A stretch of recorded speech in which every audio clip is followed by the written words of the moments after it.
fight wars or see them up close learn is that almost anything is better than war. Even a step back or a step down, even giving up something you want while bitter, is better than total war, because there is nothing worse in this life than total war. And that's a generational lesson. Every generation that experiences total war learns that lesson. And so the most eloquent writing about why war is bad is written by people who have seen it and experienced it. Every big war produces a generation of writers calling for no more wars. And then, predictably, inevitably, cyclically, the next generation forgets that lesson, maybe the key lesson of existence, and the cycle of wars continues. So last night seemed like a victory for the United States, even though it was, strictly speaking, probably a loss. Now, the president didn't explain what's in this 10-point plan, this proposed agreement that he'd received from the government of Iran, but we know roughly what was in it. There have been a bunch of versions of it floating around. Are they real? A 10-point, 15-point? It's impossible to know. But the big picture points are known. And first among them is the current government of Iran will stay in power. That's the first point. So regime change did not work. Everyone admits that now, including the Israeli government with whom we're embarked on this adventure. Everyone understands that there is no way to dislodge the current government short of nuclear weapons. And so when this ends, whenever it does, the regime, the Ayatollahs, the terror regime, as they say on Fox News, will be in place. And that's not a win. That's a loss. U.S. military bases in the region have been destroyed, certainly badly damaged. From some of the military, U.S. military personnel have withdrawn, retreated. That's not good. That's not a display of power. That's a display of weakness. So there's no way to spin that. That's a loss. This war has cost hundreds of billions of dollars. Of U.S. dollars, taxpayer dollars. That money comes from debt, from selling our debt, our treasuries to other countries. So that's a loss. That's a big loss. Commodities prices have risen, not as dramatically as they might if this were to continue, but they've risen a lot. That's a loss. That's a tax on people who buy things in the United States.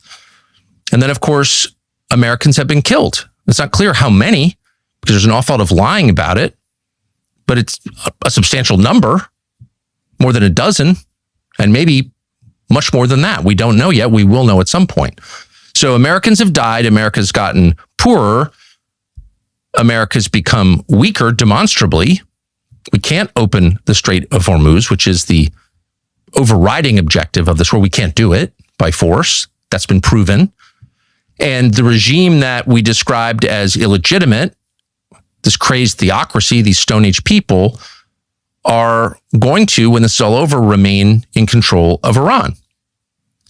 So again, those are losses, just objectively. And yet, and here's the point, a ceasefire would still be a win for the United States because war, total war, is just that bad. It's so bad that even absorbing some humiliation and some measurable losses is still better than that. And most people understand that intuitively. You don't need to be ideological or interested in geopolitics to understand that Americans getting killed, the country going bankrupt, commodity prices wrecking the global economy, the uncertainty itself is a cost. You don't know what the future holds, so you can't plan for it. All of this is much worse than what we'd be getting with an agreement that diminishes us to some extent, because it's very obvious we could be still further diminished and further wounded by this. So that was the state of play. At 6:32, the president announces what is, objectively speaking, not a win, and yet most reasonable people accept it as a win because, relatively speaking, that's a win. A ceasefire is a good thing. And anyone who doesn't think it's a good thing has to explain why it would be in America's interest, the tangible interest of the United States, to continue this. To what objective? What is the goal? No one has ever really explained what that is. Degrade Iran, change the regime. What does that mean? Open the Strait of Hormuz. How? Tell us how. There's not one person in the Pentagon who can figure out how to do it. These people wage war for a living. Not all of them are stupid. Some of them are pretty smart. They can't figure out how to do it by force, or they would have done it already. What's your plan? Well, there's no plan, of course. So anyone who opposes the ceasefire is not an ally of the United States, but an opponent of American interests, maybe even an enemy.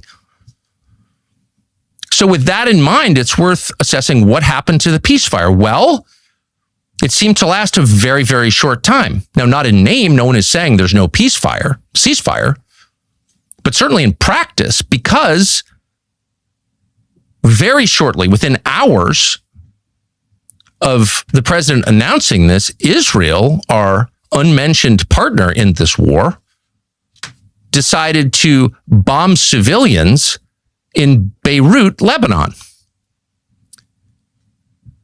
Bomb civilians, apartment blocks. That's not anti-Israeli hyperbole. That's not blood libel. That is measurably true, because there's video of it, a lot of it. Because Beirut is one of the greatest and most civilized cities on the planet. It's not Yemen. Lots of people have been to Beirut. Beirut is also, by the way, the capital of the only country in the Middle East whose president is a Christian. The president of Lebanon has always been a Christian since the founding of the country, over 100 years. So in some basic sense, this is a Christian country. It's certainly a Christian-led country. And it's not a primitive country. It's probably one of the top 3 most beautiful places in the world. But it's also one of the most civilized places in the world. And for many years, the southern portions of the country have been controlled, or at least influenced, by a Shiite militia group, which has become, in effect, the government of those parts of the country, called Hezbollah. You've heard of Hezbollah. I think the U.S. Congress has declared it a terror organization. No one's defending Hezbollah. But Hezbollah's the main thing to know about Hezbollah is that they are sworn opponents of Israel, and that's why you know their name. That's why it's not just a regional problem in the Levant for you. It is an ever-present slogan that people are shouting at you all the time. Hezbollah, they're bad. Well, why are they bad? Well, they're against Israel. That's why. They're also the people, apparently, who perpetrated the 1983 barracks bombing against U.S. Marines and killed almost 300 American Marines. The United States was in Lebanon at the time. Why was the U.S. there? Well, because Israel had invaded Lebanon. And so the Reagan administration, in response to what Israel did, decided to get involved on behalf of our closest ally. And almost 300 American Marines were murdered by Hezbollah. Not blaming Israel for that. Apparently they had advanced knowledge of it. That's pretty clear. It's been documented.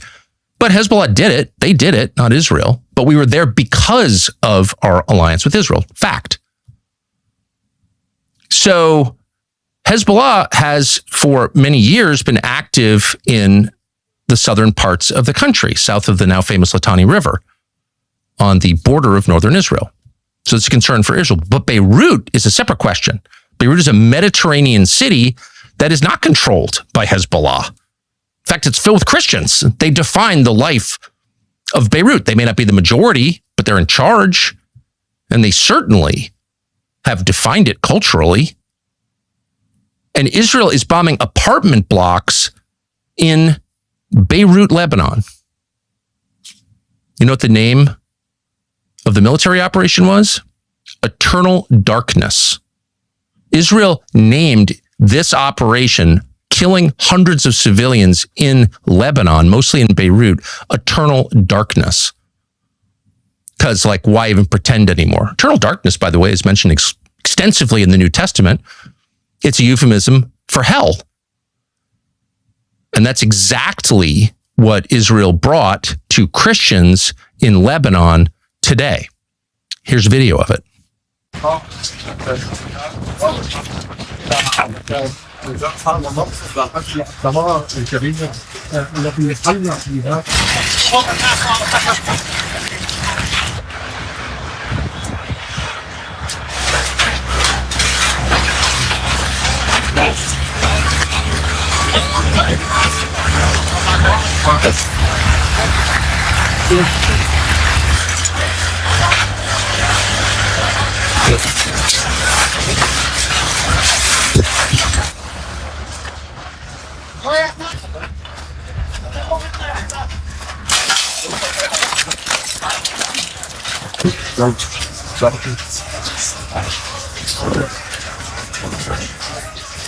Looking a little bit like Gaza. And of course, that's the point of Operation Eternal Darkness. But what does it look like on the ground? Again, these are civilians who were murdered by the Israeli military using American weapons and American tax dollars to do it in order to stop a ceasefire that the American president happily announced to the great relief of the American people. All of it stopped by Operation Eternal Darkness, targeting civilians. But if you were a civilian on the ground in Beirut, what did it look like? Well, we have this video, which is distressing. This is a little Lebanese girl walking out on a sunny day with her father in a residential neighborhood in Beirut when the Israelis come in and level the city. Here's what it looked like.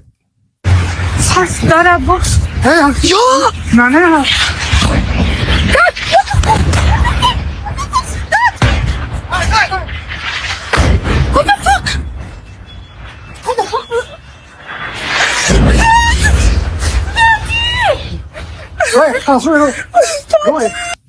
Operation Eternal Darkness.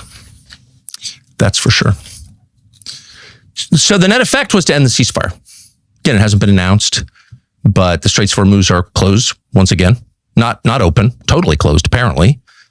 And the Israelis are continuing to blow up Christians, murder Christians, and other civilians in Lebanon. So this afternoon, the administration announced, well, there's been some confusion here. An agreement that Israel would stop destroying Lebanon was not part of the agreement with Iran. And so clearly they thought it was. They thought somehow the United States would get Israel under control as its patron. We never promised to do that. So this was all a mistake, and we'd love to negotiate the terms, but exclusive of Israel's behavior. Israel's going to do what it's going to do. And, you know, they may kill more little girls in Beirut, but that has nothing to do with the bilateral we'd like to have with you. Well, it raises a couple really interesting questions that need to be resolved before we can fix this and fix our country. And the first is, why would you ever go into a war with another country when you don't have aligned interests, when you don't have the same goals? Israel is a whole separate goal from ours. Israel would like to leave Iran a husk, a civil war between various ethnic groups, just a bleeding wound, and therefore permanently weakened. They don't want a coherent nation state in Iran because that wouldn't help them. The United States, of course, doesn't want that because you can't open the Straits of Hormuz unless you have someone in charge of the territory of Iran, because then pirates will close it. Anyone with mines or drones can close the strait. You need a central government in Tehran to keep the strait open. And the United States, being, of course, subject to international commodity prices like everybody else and with a big economy, doesn't want that. Doesn't want the refugee crisis in Europe and the U.S. that will inevitably result if Israel gets its way. The United States went in there with goals that weren't exactly clear. I don't know, somehow ending the nuclear program because it's such a threat, even though U.S. intelligence had repeatedly concluded that it was not an imminent threat. They didn't have a nuclear weapon. They didn't have ICBMs. Just didn't exist. It's the WMD story from 2002, Redux. But the idea was to apparently brush them back a little bit and let them know that you can't do anything crazy in the region. That's not Israel's goal. So the first mistake was lashing ourselves to another country with separate goals. But more immediately, the mistake would be if you want to wrap this up with a ceasefire and a peace agreement, you would, of course, tell Israel to get on board, because Israel is a tiny, insignificant country with an infinitesimally small population and economy that only exists because you protect it and pay for everything. Israel is your client state. This is like taking orders from your housekeeper, which you would never do. Why would you do that if you had self-respect? So the first thing you would do if you were sitting down to come to terms with your opponent, this big country, Iran, that you haven't been able to beat militarily, would be to tell Israel, hey, we're suing for peace. We're going to get this done. You knock it off. But the U.S. didn't do that. This administration did not do that. In fact, apparently, according to the Israelis, they never even consulted Benjamin Netanyahu. They did not tell him that we were right on the cusp of ceasefire talks. Why? because they were worried that he would do what he did with Operation Eternal Darkness, Operation Hell, and scuttle the whole thing by doing something crazy like bombing apartment buildings in Beirut, Lebanon. So apparently getting Israel under control so the United States could save its economy and the lives of its troops was not even on the table. Like, the one thing we know we're not going to do is tell the Israelis to behave. And that's why there is, in practical terms, in effect, if not name, no ceasefire right now. The one that everybody in the United States desperately wants. So the question is, and it is the question, unfortunately, why can't the United States get its proxy, its client state, its effectively its employee, Israel, under control? Why is that the one thing that's never on the table? That's the question. It's the question that Joe Kent, one of the top U.S. intel officials, asked when he resigned a few weeks ago. We got into this war at the urging of another country, Israel. The war did not go well. Now we can't get out of the war because of the behavior of that same country, Israel. Why? Why can't this president or any president say no to Israel?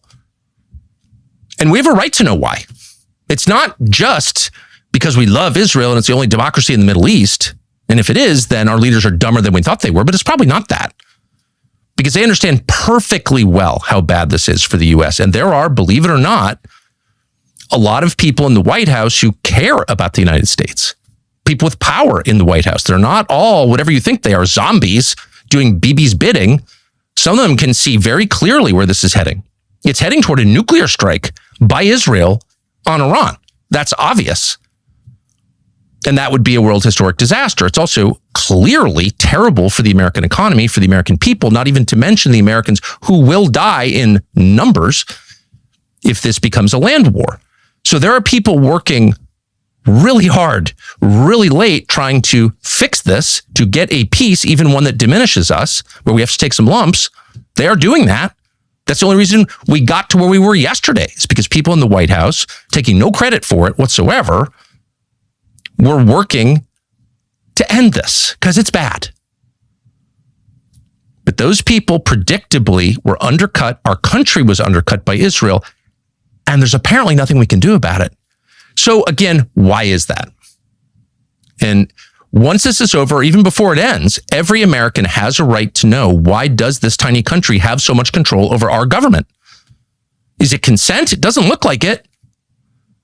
Now, Joe Kent said point blank when he resigned. And by the way, the day he resigned, he retained highest level security clearance. They tried to tell you, oh, he was a leaker. He was under investigation. It was a lie. They admitted it was a lie. He wasn't under investigation by the FBI. Untrue. And you know it's untrue because he held his security clearance till the day he left the building. So there's no intelligence in the U.S. government that Joe Kent couldn't see. None. He was one of the most informed people in the world. And his conclusion was, there's something weird going on here. And one of the clues is the Butler shooting, the shooting in the summer of 2024 during the presidential election, where President Trump was shot in the ear by a gunman a little over 100 yards away on the roof of a building called Thomas Crook's. And according to Joe Kent, who would know, that investigation was closed before it pursued every possible lead. We can be fairly confident that Thomas Crook's pulled the trigger. We cannot be confident at all that he acted alone. And of course, we can't know because that investigation was shut down. That's what he said. And Joe Kent, who you can dismiss as a wacko or a traitor, but you can't say he doesn't know what he's talking about. And you can't say the Trump administration didn't trust him with all available U.S. intelligence until the day he left. You can't say that because they did. He has said out loud he thinks the failure to investigate the Butler shooting, the shooting of our now president, Donald Trump, and why wouldn't they investigate that, by the way? That alone is baffling. Why wouldn't they release all the information they have about Thomas Crooks? They haven't. Why? If it was a lone gunman, why didn't tell us all you know? But they haven't. Why? He believes that is connected to the control that Israel has over the United States government, the demonstrable control. He said that. He also pointed to a couple of pretty shocking, violations of the president's personal security by the Secret Service. They allowed things to happen that never happen around a president. Now, maybe they were mistakes. You want to think they were. But who's been fired at the Secret Service over those mistakes? No one that we're aware of. There's not been a wholesale reordering of the Secret Service. Their job is to protect the president, the elected president of the United States. And you do that not just because you love the president, but because our entire system hangs on the idea that the people get to choose their president and he can't be removed by force. That's democracy.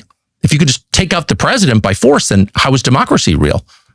If people choose someone that larger forces don't like and they kill him, then you don't have a democracy. So protecting the life of the president is essential to the functioning of our system.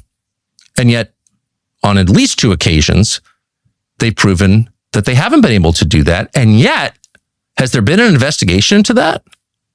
Has anyone been fired over that? No. Now, those of us who don't work there have no real idea what that means. But someone who just worked there until the other day, Joe Kent, said, I think that may be related to our inability to say no to Israel. Now, maybe Joe Kent's a total wacko, in which case, why was he head of the counterterrorism center for the Trump administration? That's another question. But let's just say he's a total wacko. But what's the answer?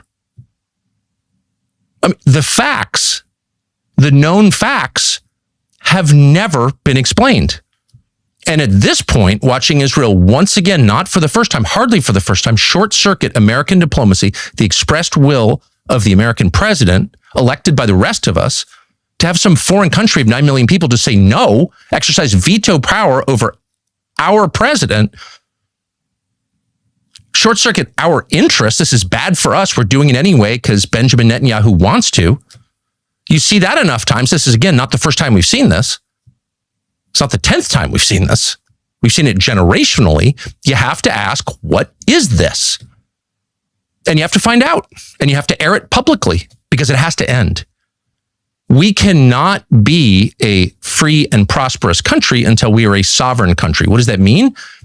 Our leaders elected by us have to be able to make decisions in our interests.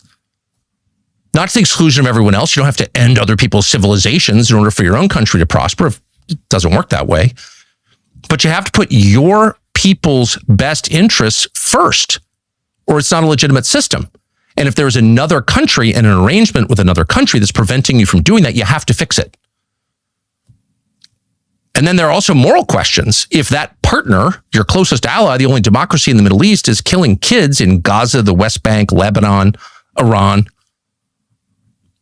and doing so without apology, if it's committing war crimes every single day for years with your money and your weapons, at some point you're implicated in those crimes. And you have to stop that too. It's all bad. There's no upside. Where's the upside? And so the United States has to, and hopefully the first thing we do when and if this war is resolved, is detach from Israel. Not declare war on Israel or treat Israel as an enemy. They may treat us as an enemy, as they have before. When they tried to sink the USS Liberty, an American naval vessel, a surveillance vessel, they treated us as an enemy. We don't have to treat them as an enemy, however, and we shouldn't. But we should treat them like we treat every other country, as an ally, but with restrictions and reservations and red lines. No, you can't act against our interest. And this distancing should begin with a total end of aid of any kind, military or economic, to Israel by the U.S. government. And people who love Israel, some of whom are pretty successful, can send all the money they want to Israel, and that's fine. But the U.S. government should send not one more dollar to Israel and not one more piece of military material to Israel, not one more fighter jet or bomb or missile defense system or small arm or ammunition of any kind. Because Israel is aggressively acting against our interests. And so to continue to arm and finance them, their generous welfare state, for example, or their military, or defend their nation, is not only contrary to core American interests, it's just masochism. Watch us hate ourselves as we fund a country that's killed more Americans than most other countries have. That's just a fact, and not just on the Liberty. every war that Israel has pushed us to join has resulted in dead Americans. And the fault lies ultimately with our leaders who are going along with this. It's their fault first. It's not the Israelis' fault. It's our fault. But they're implicated in it. This relationship has resulted in a lot of dead Americans. A lot. And it's time not to end it, not to set up an adversarial relationship, but to set up a healthy conventional relationship where Israel can pay its own bills and fund its own military and act within the constraints imposed on it by its own economy and population. That's what normal countries do. Most countries live with neighbors that don't like them, with whom they have testy relationships, but they make accommodations because they have no choice. There's no country in the world that acts with total impunity because it knows a much larger country will backstop it no